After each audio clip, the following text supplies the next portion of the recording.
Udah jangan dulu. Saya ada ibu. Iya.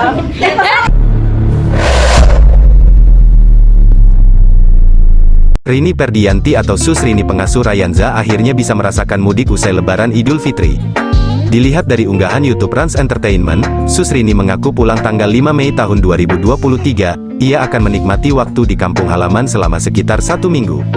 Momen Sus Rini berpamitan pada sang majikan Nagita Slavina untuk pulang kampung pun mencuri perhatian netizen. Pasalnya, keduanya malah saling rebutan untuk salim atau cium tangan. Sus Rini tampak menghampiri Nagita Slavina yang sedang duduk bersila di lantai. Sus Rini lalu menjulurkan tangan terlebih dahulu dengan tujuan untuk bersaliman. Siapa sangka, yang justru mencium tangan adalah Nagita Slavina.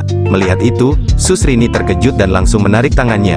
Mereka jadi berdebat siapa yang harusnya salim. Kan Sus Rini lebih tua, enak aja, kata Nagita Slavina. Tapi ibu kan bos saya, ujar Sus Rini sambil tertawa. Tapi kan Sus lebih tua, masak salim sama saya, awas gak balik lagi ya Sus. Sampai sini tanggal berapa? Sahut Gigi lagi sembari memberi peringatan. Sampai sini tanggal 13 pagi, kata Sus Rini. Selamat ngecas ya, goda wanita yang akrab disapa Gigi itu.